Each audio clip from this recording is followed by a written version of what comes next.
ফুলকপি ও ডিম খাবেন তো মন ভরে যাবে। এভারগ্রিন 757 চ্যানেলে আপনাদের স্বাগত। আজ ফুলকপি দিয়ে ডিম দিয়ে রান্না করব। ভিডিওটা সম্পূর্ণটা দেখার জন্য অনুরোধ রইল। Please like, share and subscribe.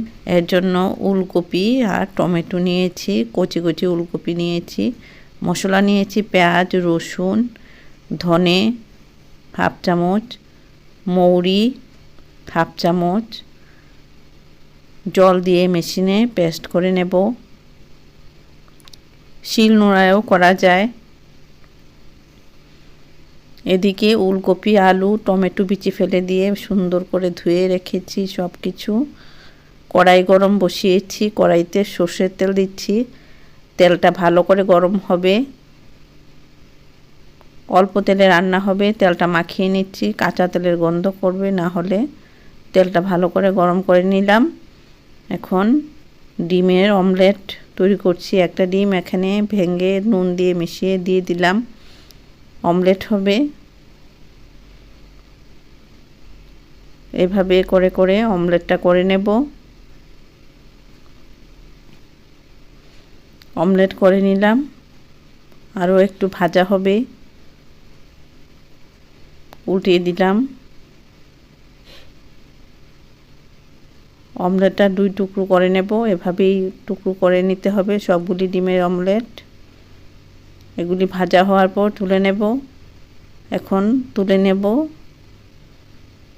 এখানে রেখেছি সবগুলি ডিম।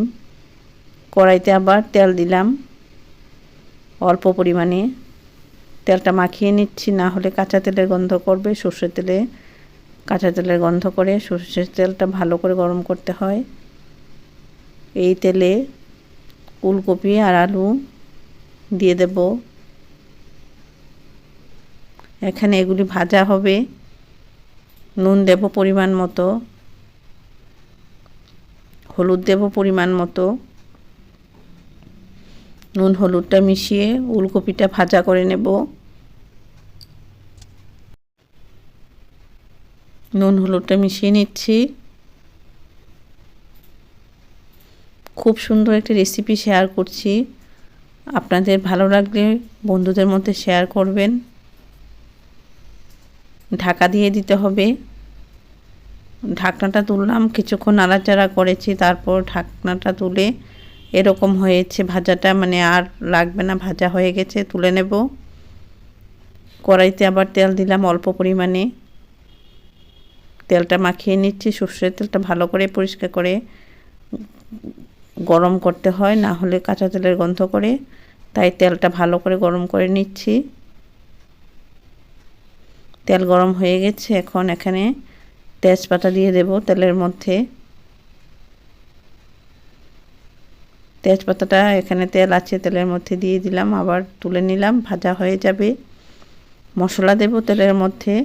মৌরি, জিরে, কালো জিরে, মেথি দানা, এগুলি এখানে তেল আছে, তেলের মধ্যে দিয়ে দেব। মশলাগুলি এখানে লাইট ব্রাউন হয়ে ভাজা হবে।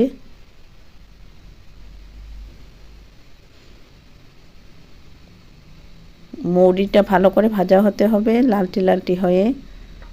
মশলাটা ভাজা হয়েছে। এখন ওই যে পেঁয়াজ, রসুন, ধনে, মৌরি পেস্ট করেছিলাম, এই মশলাটা এখন এখানে এই মশলার মধ্যে দিয়ে দিলাম। বাটিটা ধুয়ে জল দিলাম।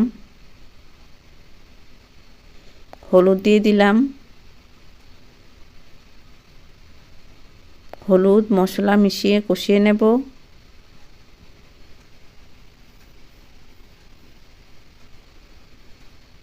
এভাবে মশলাটা কাঁচা গন্ধ যাওয়া পর্যন্ত কষিয়ে নিতে হবে। কাশ্মীরি লাল লঙ্কা গুঁড়ো দেব না, এভাবে এটা রান্না করব, রঙটা হলুদ হবে। খুব সুন্দর একটা রেসিপি শেয়ার করছি। ফুলকপি আর আলু ভাজা মশলার মধ্যে দিয়ে দিলাম। ফুলকপি আলু সমেত মশলাটা আরও এখানে কষিয়ে নেব। তাহলে মশলার কাঁচা গন্ধটা চলে যাবে। ফুলকপিটাও আরও একটু ভাজা হবে, আলুটাও ভাজা হবে। অল্প তেলে রান্না। এখন এই সময়ে কাঁচা লঙ্কা দিয়েছি। ঝাল ঝাল কাঁচা লঙ্কা দিলে খুব ভালো লাগবে এগুলি মেখে খেতে। আমি যেভাবে রান্না করছি এভাবে রান্না করে দেখুন, বেশ ভালো লাগবে। Unique recipe. ফুটন্ত জল দিয়ে ঝোল দিচ্ছি। পাশের চুলায় জলটা করেছি, ফুটন্ত জলটা দিয়ে দিলাম। এই ঝোলের মধ্যে উলকপি আলু সেদ্ধ হবে। এখন পাকা টমেটো বিচি ফেলে এখানে দিয়ে দিচ্ছি, ভালো করে ধুয়েছি। টমেটো আর উলকপি আলু সুন্দর করে মিলেমিশে একাকার হবে। ঢাকা দিয়ে দেব, তাহলে টমেটোগুলি নরম হবে এবং টক টক লাগবে, বেশ ভালো লাগবে খেতে। এই যে দেখো, দেখেই তো বোঝা যাচ্ছে রান্নাটা খুব ভালো হবে। এই যে ফুটে উঠছে এখন।